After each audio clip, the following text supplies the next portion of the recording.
Welcome to the Positioning Show, where we discuss topics related to the practical application of positioning for marketing, sales, and product teams. I'm April Dunford, a consultant, author, and the world's leading expert on positioning for B2B technology companies. Hey, everybody. Welcome to episode 2. So exciting.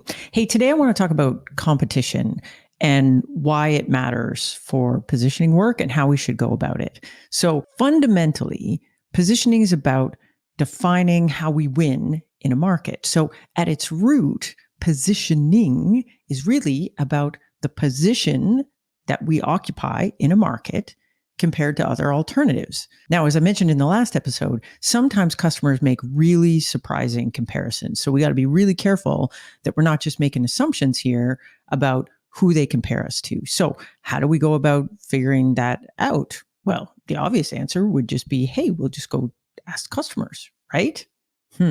Not so fast. Actually, it turns out it doesn't actually work that good when you do it.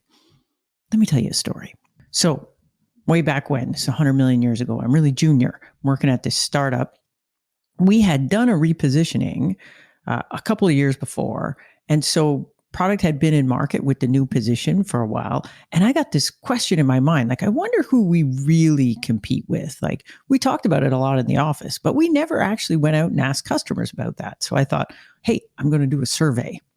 So I designed this little survey. I send the survey out. I get not bad number of responses on it, 50, 60 responses on this survey. And I just ask them the simple question: if we didn't exist, what would you do? And so I get the answers, and it's kind of garbage. Like, basically, everybody gives me kind of a different answer. So I've got this bar chart, like picture a bar chart with 9,000 bars, and everybody's saying an answer like once or twice or 3 times. And so I'm sitting in my cube and I'm looking at this bar chart, feeling regret about this survey and thinking, wow, like, how do we even position against 9,000 competitors like this? And my boss, the founder, walks by.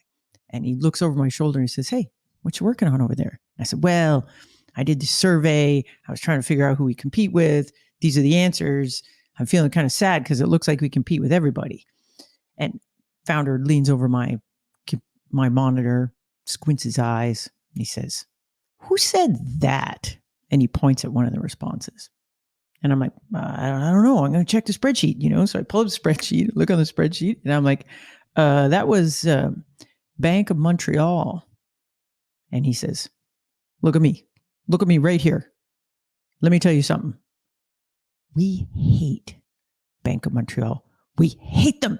You don't understand. We closed them 10 years ago when we were just starting out and we were young and we were stupid and we didn't know anything. And our product was totally different then. And we knew they were a bad fit. We knew it, but we took their money anyway because we were about to die otherwise. And so every day I wake up and I regret doing that deal. Man, I hate it. And you know what, April? Someday that company is going to churn on us. You know what I'm going to do? I'm going to have a party and I'm going to get really drunk. And then I'm going to get home and I'm going to sleep soundly for the first time since we closed that deal at Bank of Montreal. So please don't ever tell me that you're doing anything in marketing or sales because of what Bank of Montreal had to say. And I'm like, buddy, okay, yeah, I get it. All right, Bank of Montreal, take them off the list. He says, then he looks over my list and says, well, who else is on there? So I pull up the spreadsheet. He goes down the list and he's like, these folks, no, take them off. They're weird use case. Totally weird. We don't like them. Goes down a few. Then it starts taking them off. And they're all different reasons. Some of them have weird use cases. Some of them, they closed the deal. We didn't make any money. We wouldn't go after accounts like that because typically they wouldn't have the budget to buy our stuff. And so he X's a bunch of them off. And what we get is kind of this subset of answers. And it's starting to look a little bit more like we got patterns there. It's still not perfect, but it's better. And so I'm like, well, this looks pretty good, but we still got a lot of answers here. And he says, well, look at those ones all down at the end, and there's a list of tools. He says, they're all different companies and they're all different tools. But the reason a customer is using those tools is because what they're actually doing is building their own thing. And these are just tools you would use to build their own thing. So I would actually make one bar that's called roll your own or build it yourself. And I'd put those all in a bucket. And he says, and see these other ones, like we've got these like what we call non-SQL databases. So there's Microsoft Access and some other things. Like remember FileMaker Pro? A bunch of them said FileMaker Pro. So he's like, those are just, non-relational databases. I would actually put all those in a bucket. And he says, so basically what we got here is like two answers. Like what we compete with is build it yourself or use a non-relational database. That's actually pretty clean. So what do we learn from this story? There's a handful of things. Like one is we can't treat all the customers as equal. There's such a thing as a bad fit customer. Sometimes they're a really bad fit customer that's like giving your founder trauma and he's going to rant to you about it. But like there's such a thing as a bad fit customer. And sometimes we've got a bad fit customer that pays us a lot of money. But we don't think we're ever going to close a deal like that again. So the important thing is if we're doing positioning work, we need to exclude them. We don't care who they think our competitors are because they're using us in a weird way. They're doing something with us that we don't actually want customers to do. So bad fit customers, they exist, especially in B2B, especially in enterprise stuff. You got bad fit customers. You should not be looking to them for advice on how to get new customers because you don't expect to get any other customers that look like them in your pipeline ever again, hopefully. The second thing is that data can lie to us if we don't have enough context around that data. So just because a customer says something doesn't actually tell us a lot unless we understand the situation that the customer is in. So in this case, it looked like there were all these vendors, but the vendors were not actually competing with us.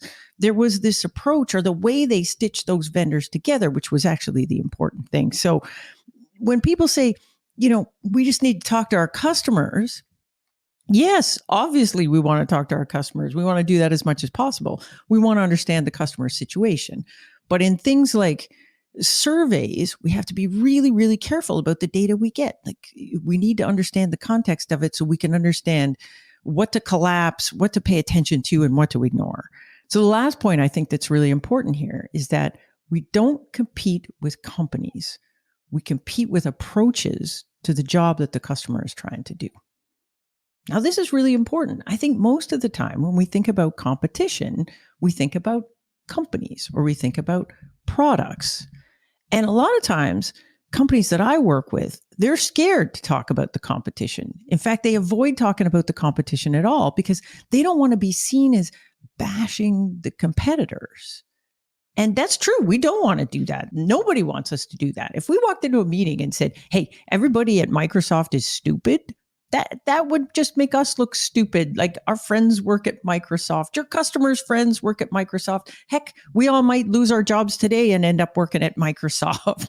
Obviously, Microsoft is full of good folks. I mean, maybe not all of them, but they're just like us. They're no different. But what we can say is Microsoft has chosen to take a particular approach to the problem. And we can talk about the pros and cons to that approach. And when we do it in that way, it's a lot less personal. Like we're not saying the folks at Oracle are not smart or the folks at Google are, a bunch of dummies. Obviously, they're not. But we can say, look, Google has made some very deliberate choices here about the way they solve this problem. And there are pluses and minuses to that approach.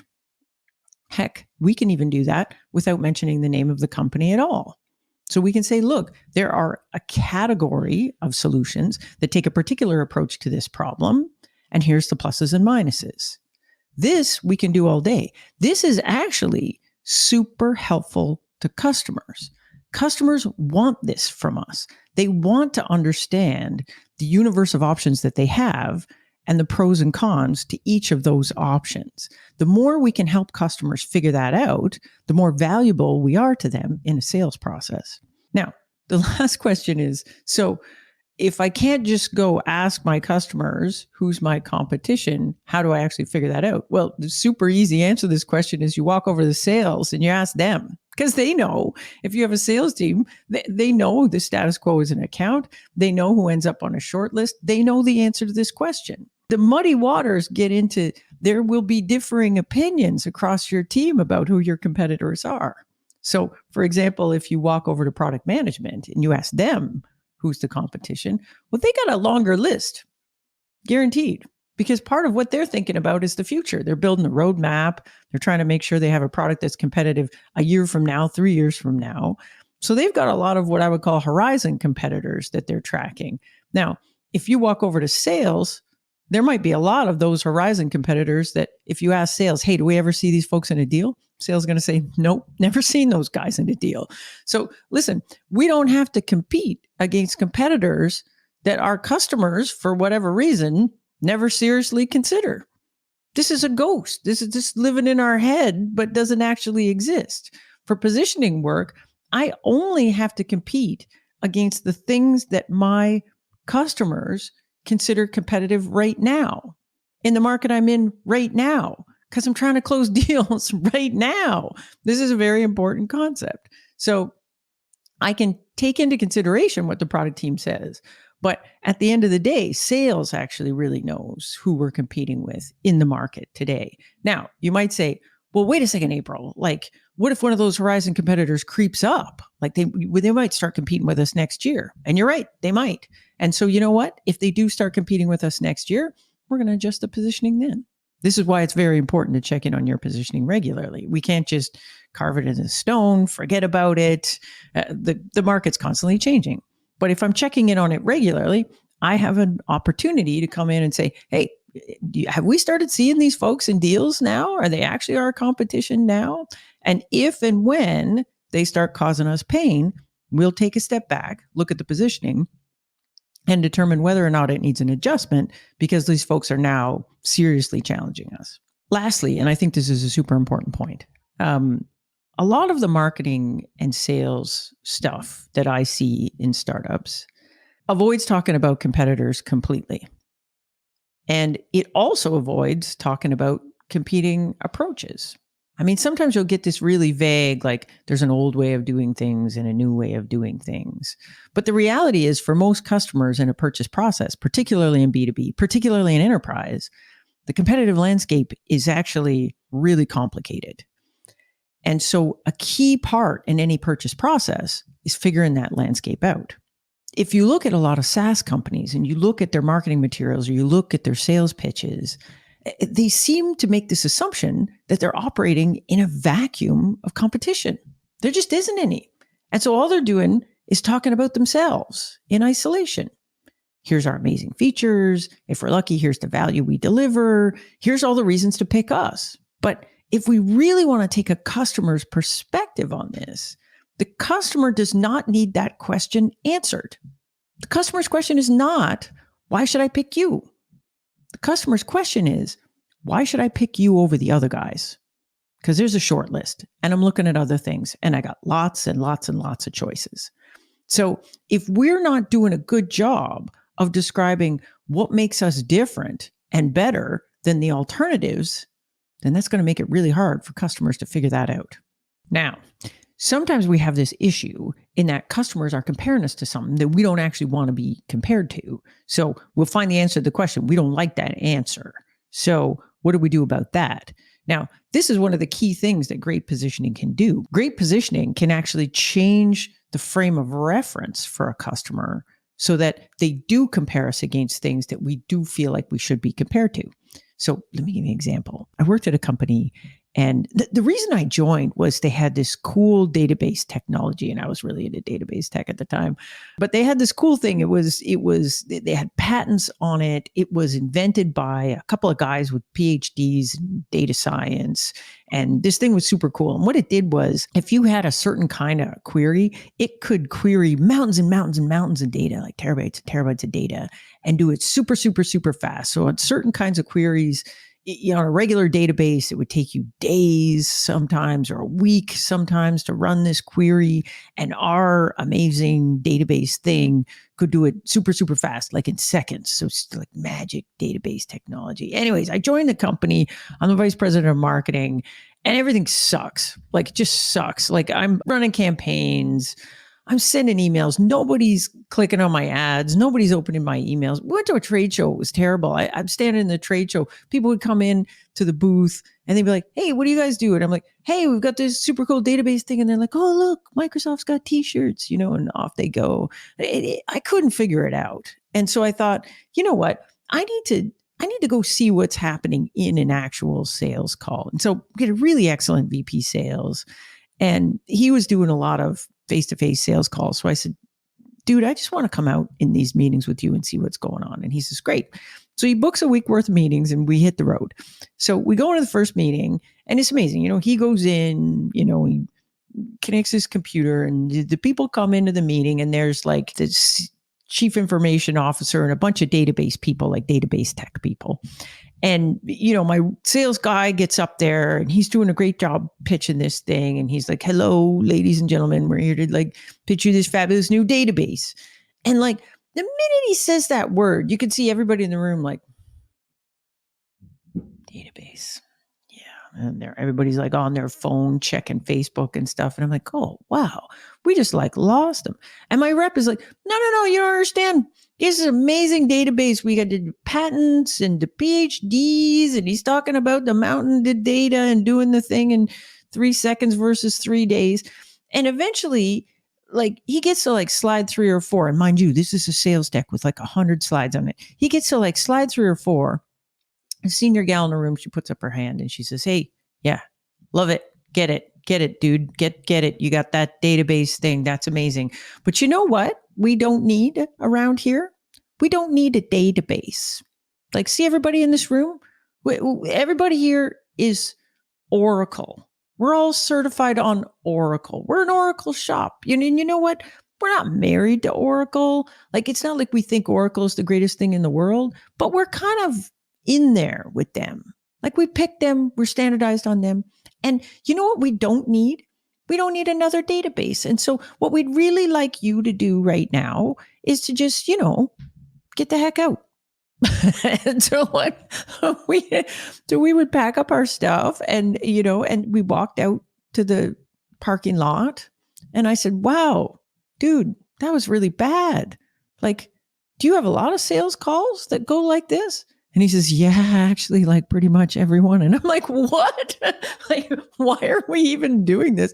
We should be at home dusting off our resumes, trying to get other jobs. Oh, this is terrible. And so we went and did a series of 5 or 6 meetings. And every single one was exactly the same. Every single one.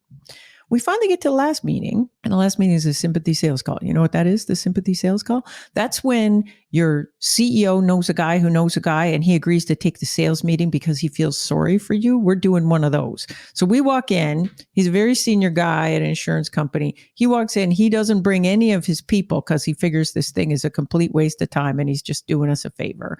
And he comes in, and my rep launches into the pitch, and we have a really nice discussion. Guy asks lots of questions. We have a thing. My rep gets all the way through the whole gigantic pitch.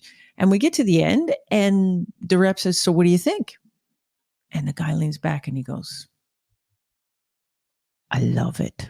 I love it. It's magical. I love that thing. You know what? We need that. What do we got to do to get it in here? We need that. And we're like, yay, he loves our stuff. And then he says, but you know what? I got to tell you, 2-3 slides in, I had no idea what you guys did. I was so confused. And then it just kind of hit me. You guys aren't a database. Now, my first reaction when that guy said that was to have an argument with him. I was like, what do you mean we're not a database? What else could we be? He says, you're not a database. You're not a database. You're like a business intelligence tool. Databases do all kinds of things. You guys just do this analytic query thing really well. You're really more like a data warehouse.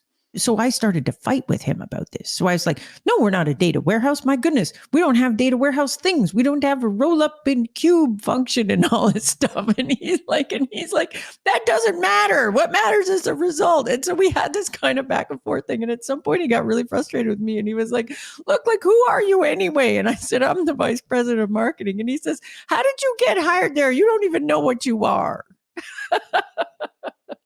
I'm laughing now. I wasn't laughing at the time. Anyways, we go back to the car. We go back to the office And this sparked an internal debate. Like, what are we? Maybe we're not a database. Maybe calling us a database is not a good idea. And that comparison of us versus a database wasn't actually contextualizing our value very well at all. So we went back to the drawing board. And eventually, what we decided was that we actually were a data warehouse. In fact, we were a data warehouse for machine generated data. That was the positioning. And then we went back out, and that was a completely different conversation with the customer. Completely different conversation. So like we'd walk in and say, hey, we've got this thing. It's a data warehouse for machine generated data. Like at that time, most people were doing homegrown data warehouses. They knew what a data warehouse was. They weren't exactly sure how to build one or what to do with one. And so this idea that we had this one that could handle machine generated data was a really good idea. And so that allowed us to, get into more meetings and then actually do the meeting and not get thrown out on slide 3 and then actually, close some business.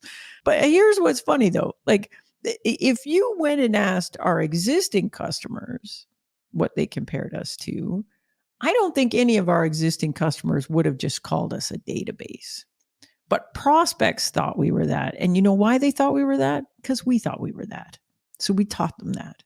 So I do think there's a lot of opportunity for us to go in and teach people that, no, we're not this, we're this other thing. The best way to do that is to run right at it and say, look, we're this, not that.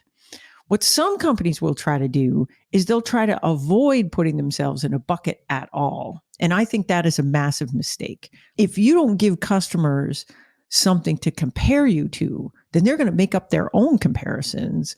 And you might not like the comparison that they actually make. And that comparison might not actually put your value right in the center. It might actually be a terrible comparison. There's a famous example of this, which is the Segway. I don't know if you know this story, and maybe I'm not going to do a good job telling it, but I'll tell you my version of it. So when the Segway first launched, the founder was kind of like the Elon Musk of his day. And he had a couple of very successful tech companies before Segway. And when he got the idea for the Segway, he had a really easy time raising money. Like he basically lifted his little pinky and he had a scribble on a napkin. And he went around and raised a giant pile of money from a bunch of people like Jeff Bezos and Steve Jobs and the who's who of Silicon Valley venture capitalists. So he raised this massive pile of money and he was building this thing, but it was a big secret. He didn't want anybody to know about it. And so people were understandably very curious about what he was building. And so, much like people watch Apple's patent filings today, they were watching his patent filings and trying to guess on what he was trying to invent. Anyways, at one point, he decided to let the cat out of the bag just a little wee bit. He said, the thing that I'm working on is a revolution in human transport. And so people's imaginations went wild. They were like, a revolution in human transport? What could that be? Well, I'll tell you what I think when I revolution in human transport. I think flying cars. And that's what everybody thought. Oh, this guy's coming. He's going to give us flying cars. It's going to be amazing. And people were looking at his patent filings and saying, oh man, see that one there? That's for the thing, for the flying car. People were so excited. And so there was massive anticipation for this thing. And so when he finally did decide, okay, the thing is ready and we're going to release it. There was so much hype around this thing that he was invited to come on Good Morning America, so primetime American television, to unveil this thing. So he goes on Good Morning America and he says, okay, here it comes, revolution in human transport, and out comes the Segway. And people are like, what the heck? We want a flying car. What do we got? We got this thing. I don't even know what it is. It's a golf cart? Like, what is it? It's a scooter? I don't know what this thing is. People were so disappointed.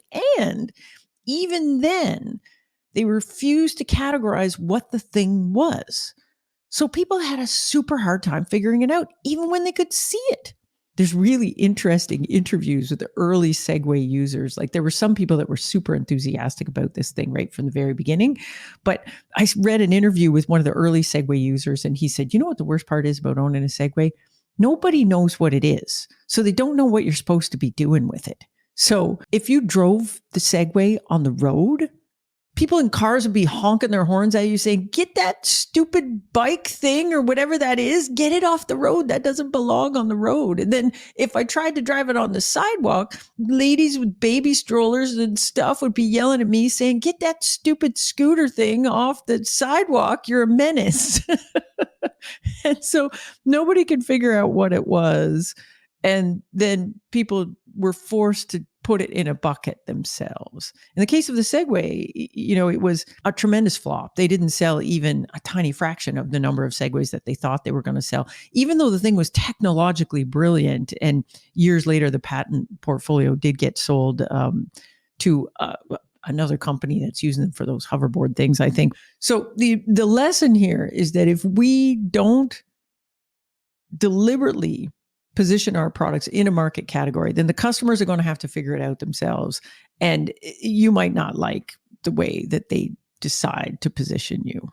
So that's it. Hey, I'm going to wind this up by saying thanks for coming. And you know what? This is a brand new podcast. So what I would really love is if you gave it a review and give me a bit of feedback so that I know how I'm doing on this thing so far. I appreciate you folks. You can subscribe wherever you get podcasts, and the website is positioning.show. I'll see you next week.